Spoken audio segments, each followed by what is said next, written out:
Business breakfast షోకి స్వాగతం. Asian markets లో ఈ ఉదయం మిక్స్డ్ ట్రెండ్ కనిపిస్తుంది.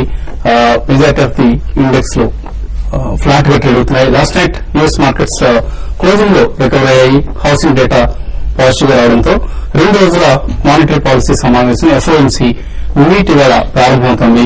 So Fed chairperson Janet Yellen Fed chairperson గా పదవి బాధ్యతలు స్వీకరించిన తర్వాత ఏదైతే పాలసీ విధానాన్ని కొనసాగించాలని అనుకుంటున్నారో అది కొనసాగుతుంది. సో పెద్దగా సర్ప్రైజ్ ఏం ఎక్స్పెక్ట్ చేయట్లేదు మార్కెట్స్. అయితే ట్యాపరింగ్ $10 బిలియన్ నిర్ణయం వెలువడుతుందన్న అంచనా కూడా మార్కెట్స్ లో కనిపిస్తుంది.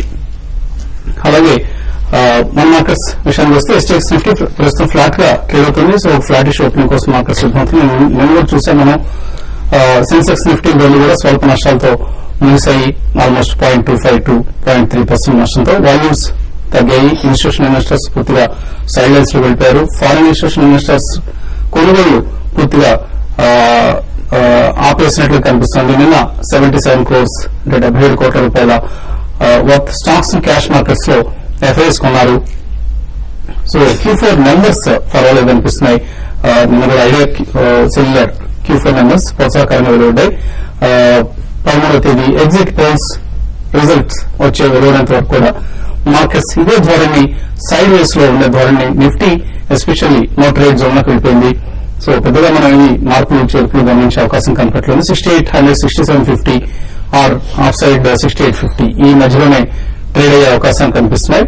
అయితే ఇండివిజువల్ స్టాక్స్ కు అటెన్షన్ మళ్ళీ పూర్తిగా. అండ్ నేను చూసాను మనం day of mid caps. So mid caps like Deepak nitrite కావచ్చు, ఫుల్ ఫార్ ఇండియా కావచ్చు, ఓకార్డ్ ఆర్ పికార్డ్ dockyard, Advanta, MBCC, JP group stocks, అలాగే ఫార్మా స్టాక్స్ లో సువెన్, సిపిఆర్, దివీస్ ల్యాబ్స్ ఇటువంటి స్టాక్స్, అలాగే Jain irrigation, UPL. In fact Jain irrigation and UPL లాంటి ఎఫ్ఎంఓ స్టాక్స్ లో మనం 11 to 20% స్వింగ్ చూసాం. And UPL 20% upper circular close కావడం చూసాం. అలాగే ఫస్ట్ సోర్స్ ఇటువంటి స్టాక్స్ అన్ని కూడా లైన్ లైట్ లో ఉన్నాయి. చాలా స్ట్రాంగ్ గా ట్రేడ్ అవుతున్నాయి. వాల్యూమ్స్ డెలివరీ బేస్డ్ బయింగ్ జరుగుతుంది.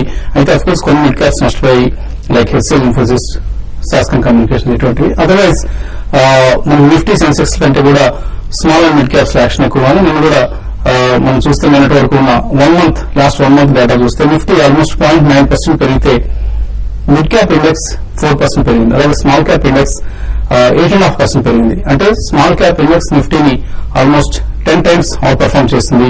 సో ఒక టాటా మోటార్స్ ఒక ఎల్ఎన్టీ లాస్ట్ 1 month లో కొన్న వాళ్ళ కంటే కూడా కేవీఐ ఇండస్ట్రీస్, ఎన్సీసీ, మధుకాన్ ఇటువంటి స్టాక్స్ లో లాభాలు అపరిమితంగా వచ్చాయి. ఆల్మోస్ట్ 20 to 30% రిటర్న్స్ ఇటువంటి మీడియం అండ్ స్మాల్ క్యాప్స్ లో మనం లాస్ట్ 1 month లో కూడా చూసాం. సో ఇదే ధోరణి కొనసాగే అవకాశం కనిపిస్తుంది at least for the next 1 week to 10 days. And options market ఒకసారి చూస్తే 7000 కాల్, 6500 పుట్ ఈ రెండింటిలో ఎక్కువగా ఓపెన్ ఇంట్రెస్ట్ బిల్డప్ అవుతున్నాయి. అంటే పోల్ రిజల్ట్స్ ఎక్సైటింగ్ గా ఉంటాయి అన్న బులిష్ ధోరణి ఉన్న వాళ్ళు 7000 కాల్స్ లో పొజిషన్స్ తీసుకుంటూ ఉంటే, లేదు ఇప్పటికే పోల్ రిజల్ట్స్ మార్కెట్స్ డిస్కౌంట్ చేసేసాయి, ఇంకా ఎందుకంటే పెద్దగా ఎక్సైట్మెంట్ ఏది ఉండదు అనుకున్న బేరిష్ ధోరణి ఉన్న వాళ్ళు 6500 పుట్స్ తీసుకుంటున్నారు. సో ఈ రేంజ్ ని మనం కీలకంగా భావించాల్సి ఉంటుంది. అలాగే ఇక ఇవాళ రిజల్ట్స్ కొనసాగుతుంది. భారతీయ జిఎస్పీఎల్, సెసర్ స్టెర్లైట్, డాబర్ ఇటువంటి కంపెనీస్ అని కూడా రిజల్ట్స్ ప్రకటించేందుకు సిద్ధంగా ఉన్నాయి. సో రిజల్ట్స్ ఎలా ఉంటాయన్నది చూడాలి. షాపర్ స్టాక్ లాంటి కంపెనీస్ కూడా రాబోతున్నాయి. అండ్ ఇవాళ రిజల్ట్ కు పాజిటివ్ గా స్పందించబోతున్నాయి ఐడియా సెల్యులర్, అలాగే ఎస్కేఎస్ మైక్రో ఫైనాన్స్ చాలా ఎక్సలెంట్ రిజల్ట్స్ ప్రకటించింది Q4 కు సంబంధించి ఎస్కేఎస్ మైక్రో. అలాగే IRB infra hundreds of crores worth order సంపాదించింది. అండ్ ఆల్స్టామ్ ఇండియాను చేజిక్కించుకునేందుకు GE, General Electric and Siemens ఈ 2 సంస్థలు పోటీ పడుతున్నాయి. ఈ పోటీలో కొంత స్టాక్ ప్రైస్ పాజిటివ్ గా రియాక్ట్ అయ్యే అవకాశం కనిపిస్తుంది. So otherwise markets are going to be stock specific. Index పరంగా మనం ఎక్కువ మూవ్మెంట్స్ చూసే అవకాశాలు కనపట్లేదు. ఈ పరిస్థితుల్లో ఎన్ని సంఘాలు తెలుసుకుని ప్రయత్నం చేద్దాం. సో లాస్ట్ 2 days చాలా కన్సాలిడేషన్ మోడ్ లో కనిపిస్తున్నాయి markets. Maybe next 13th exit poll results వచ్చేంత వరకు కూడా ఇదే ధోరణి కొనసాగే అవకాశం కనిపిస్తుంది. So small and mid caps కి పరిమితం కావచ్చా, లేకపోతే ఇదే అదనంగా లార్జ్ క్యాప్స్ లో పొజిషన్స్ తీసుకోవచ్చా? రిపీటెడ్ గా నేను చెప్తాను ఉంది, మిడ్ క్యాప్ స్మాల్ క్యాప్ లో పొటెన్షియల్ ఎక్కువ ఉంది. ఫ్రంట్ లైన్ స్టాక్స్ లో ఎట్టి చర్నింగ్ సెక్టార్ చర్నింగ్ చెప్తే కనుక రిటర్న్స్ అనేది గేట్ చేయడం డిఫికల్ట్ అని చెప్పేసి అవేర్నెస్ కూడా కనిపిస్తుంది. ఎందుకంటే చూసాం నిన్న కూడా అనమాట ఒకేసారి తిరిగి ఫార్మా అండ్ కొంచెం ఐటీ స్టాక్స్ లో అనమాట బయింగ్ ఇంట్రెస్ట్ ఫ్రంట్ లైన్ లో కనిపించింది. అండ్ సెలెక్ట్ స్టాక్స్ అనమాట లైక్ 20% గెయిన్స్ అనమాట రావటం షార్ప్ యూపీఎల్ లో కానీ అలాంటివి చూస్తా ఉంటే స్టాక్ స్పెసిఫిక్ యాక్టివిటీ ఎక్కువ ఉంటుంది ఈవెన్ ఫ్రంట్ లైన్ లో కూడా అనమాట. కాబట్టి బ్రాడర్ గా ప్లే చేయాలంటే మాత్రం మిడ్ క్యాప్ స్మాల్ క్యాప్ లోనే ఉంటుంది. అండ్ ఈ 2 days కరెక్షన్ చూస్తే కనుక లిటరలీ హై దగ్గర నుంచి అంటే ఆల్ టైమ్ హై 68-69 దగ్గర నుంచి ఆల్రెడీ 100 పాయింట్స్ పైన నిఫ్టీ కరెక్ట్ అయింది. మేబీ ఇక్కడ నుంచి కాస్త స్లో అవ్వచ్చు అనమాట, ఫాల్ అనమాట. అప్ టు 6700 కంటే కూడా కింద పాసిబిలిటీ పెద్దగా కనపట్లేదు. కాబట్టి మేబీ 6680 to 6700 మధ్యలో ఒకసారి డిప్ వచ్చిస్తే మేజర్ ఆపర్చునిటీ బయింగ్ అన్నట్టు ఈవెన్ ఫ్రంట్ లైన్ స్టాక్స్ లో అవుతుంది. టిల్ మాత్రం మిడ్ క్యాప్ స్మాల్ క్యాప్ లోనే ప్లే చేయమంటాను. అండ్ కేర్ఫుల్ గా అనమాట రిజల్ట్స్ వస్తాయి చాలా స్టాక్స్ డైలీ అనమాట. రిజల్ట్స్ బట్టి అనమాట ఏదైతే మంచి విజిబిలిటీ ఆఫ్ అర్నింగ్స్ చూపించింది ఆ స్టాక్స్ ఇమీడియట్ గా బై చేయొచ్చు. లైక్ ఇవాళ కూడా ఆస్ట్రా గుడ్ రిజల్ట్ ఇచ్చింది. అదే జైన్ ఇరిగేషన్ కూడా ఇండికేషన్ మనం 2 days బ్యాక్ కూడా చెప్పాం మాన్సూన్ వీక్ గా ఉండేటట్టయితే కనుక జైన్ లాంటి కంపెనీలు బాగా పెరుగుతాయి. నిన్న బాగా జంప్ రావటం కూడా చూసాం. ఈపీసీ ఇండస్ట్రీస్ లాంటిది అనమాట బిగ్ రూపీ నిన్న కూడా 10% పెరగటం. కాబట్టి ఆపర్చునిటీస్ ఎక్కువగా మిడ్ క్యాప్ స్మాల్ క్యాప్ లో ఉన్నాయి కాబట్టి అటైతే దృష్టి సారించమంటాం. This is a buying opportunity. ఎందుకంటే పోస్ట్ ఎలక్షన్ ఒక సెల్ ఆఫ్ అంటే కరెక్షన్ వచ్చినా సరేనమాట మిడ్ క్యాప్ స్మాల్ క్యాప్ లో సిగ్నిఫికెంట్ గా ఉండకపోవచ్చు కరెక్షన్ అనమాట. ఎందుకంటే ఇంకా mid cap small cap indices లాంటి హిస్టారికల్ హైస్ దగ్గర నుంచి దాదాపు 18% కింద ఇంకా. కాబట్టి ఆ ఏరియా కవర్ చేయడానికన్నా అనమాట నెక్స్ట్ 6 months to 9 months లో మేజర్ ర్యాలీ ఇంకా mid cap small cap stocks లో ఉంటుంది. కాబట్టి దృష్టి వాటిపైన సాధించమని చెప్పేసి అడ్వైజ్ ఇస్తాం. సో నిఫ్టీ, బ్యాంక్ నిఫ్టీ ఇలా ఇండెక్స్ లో ఆర్ ఈవెన్ సిఎన్ఎక్స్ ఐటీ వాటిలో పొజిషన్స్ తీసుకున్నారు. ఏ పొజిషన్స్ తీసుకోవాలి ఇప్పుడు నెక్స్ట్ మేబీ 10 to 15 days కోసం? మార్కెట్ మోడల్ గా చూస్తే కనుక షార్ట్ టర్మ్ కొంచెం వీక్నెస్ లోనే కనిపిస్తుంది. ఎందుకంటే లాస్ట్ 2 days చూస్తే కనుక ఆర్బీఐ ఫైన్ బ్రేక్అవుట్ కనిపించి దాని కింద ట్రేడ్ అవుట్ అంటే కొంచెం వీక్నెస్ కన్ఫర్మ్ అవుతుంది. అలాగే మార్కెట్ మీద చూస్తే కనుక షార్ట్ టర్మ్ మూవింగ్ యావరేజెస్ అయిన 10 మూవింగ్ యావరేజ్ కింద దిగువన క్లోజ్ అవడంతోనే మార్కెట్ ఫర్దర్ వీక్నెస్ కూడా కనిపిస్తుంది. మార్కెట్ వాళ్ళకి కలిసి 3వ రోజు కరెక్షన్ లో 8 లో ఆర్బీఐ 800 పైన కనుక నిలబడి దాని పైన క్లోజ్ అవుతే ఒక పాజిటివ్ ట్రెండ్ లేదంటే కనుక షార్ట్ టర్మ్ కరెక్షన్ బిగిన్ అయ్యే మళ్ళీ కంటిన్యూ అయ్యే అవకాశం కనిపిస్తుంది.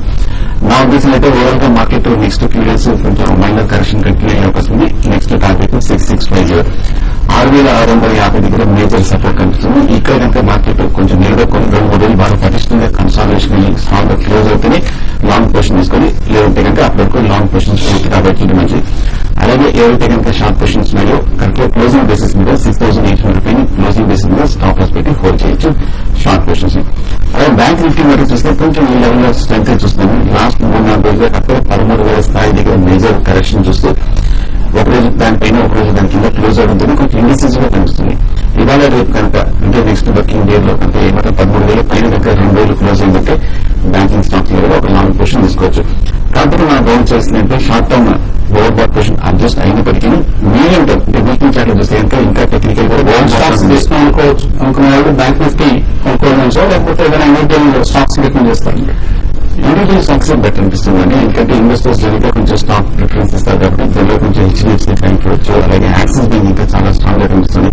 ఒకవేళ ఇంకా ఇవాళ కనుక బ్యాంక్ నిఫ్టీ 13,000 పైన క్లోజ్ అయిందంటే కనుక ఈ 2 బ్యాంకింగ్ స్టాక్స్ లో ఒక లాంగ్ పొజిషన్ తీసుకుని స్ట్రిక్ట్ గా స్టాప్ లాస్ మెయింటైన్ చేయడం. అలాగే ఇండియా చెప్పి కొంచెం మీడియం టర్మ్ ఓవర్ బాట్ లో ఉంది కాబట్టి ఇంకా మేజర్ కన్సాలేషన్ తప్పకుండా వచ్చే అవకాశం ఉంది. సో ఈ నేపథ్యంలో లాంగ్ పొజిషన్స్ పూర్తిగా అవాయిడ్ చేసి కొంచెం న్యూట్రల్ గా ఉంటే మంచిది. ఒక డిప్ లో బై పొజిషన్ తీసుకోవచ్చు. సో ఎవరు చూస్తున్న డిప్స్ పైన రావడం లేదు, మార్కెట్స్ ముందుకు వెళ్తున్నాయి. ఎప్పటికప్పుడు మనం డిప్స్ కోసం చూస్తున్న మార్కెట్ అవకాశాలని పోగొట్టుకునే పరిస్థితి కనిపిస్తుంది. ప్రత్యేకించి mid and small cap stocks dominate చేస్తున్న ఈ టైంలో మ్యూచువల్ ఫండ్స్ కూడా mid and small cap funds outperform చేస్తున్నారు. For instance Reliance small cap fund last 1 year 46% rate వచ్చింది. Franklin India small companies fund 43%, UTI mid cap fund around 42%. Same like near their mutual fund portfolio. So ఈ టైంలో ఇంకా up side potential కనిపిస్తుంది. ఈ టైంలో కూడా middle small cap funds లో exposure తీసుకోవచ్చు. తప్పకుండా అండి. I think from these levels ఒకవేళ రిస్క్ తీసుకోదలుచుకుంటే నెక్స్ట్ 2 to 3 years కుటుంబాల గారు చెప్పినట్లుగా you have from all time highs ఏవైతే తగ్గినాయో if you have to really cover I think you will have opportunity in mid and small cap funds. కానీ next 2 to 3 years ఒక lump sum కాకుండా next probably 3 to 4 instalments staggered investments ద్వారా చేస్తే బాగుంటుంది. So you have lost 1 year only mid cap and small cap sectoral funds into banking, pharma, all these are the top performing funds. Figures last 1 week lo chuste kuda I think you have 350 crores in the net purchases in last 1 week. So retail investors after seeing the all euphoria over the last 1 year మనం చెప్తున్నాం allocate చేయమని, but last 1 week లో I think the first time we are seeing net purchases of 350 crores. So new fund offers కూడా వస్తున్నాయి. Prudential ICICI they have a value fund, L&T emerging businesses fund, and Franklin you have a European fund which is for diversification. So ఇలాంటి new fund offers కూడా I think they are getting investors to the market. ఇంకా international funds అయితే last 1 year లో perform చేస్తాయి. I think దానికి అనుగుణంగా European fund I think ఇది one of the good performing fund in Templeton international markets. But next 1 week, I think lot of people want to buy gold. Gold is one asset class. So I would suggest is only ETF ద్వారా చేస్తే బాగుంటుంది. ఎందుకంటే I think that is more affordable, liquidity చాలా ఉంటుంది, and it is easier and probably lower cost. So ఎప్పుడంటే అప్పుడు మళ్ళీ dispose చేయొచ్చు. సో ETF ద్వారా ఇన్వెస్ట్ చేస్తే బాగుంటుంది. Otherwise you have gold, traditional గా కన్వెన్షన్ గోల్డ్ ఫండ్స్ ఉన్నాయి. SBI gold fund, ICICI Prudential gold fund ఉంది. సో అదే మాదిరిగా different fund houses of gold fund. But don't invest lump sum just for sentimental value sake. I think allocate చేస్తే బాగుంటుంది అనిపిస్తుంది. So not more than 2 to 5% of your portfolio should get into gold. Investors నుంచి chance తీసుకోవాలని కాసేపు పెట్టండి.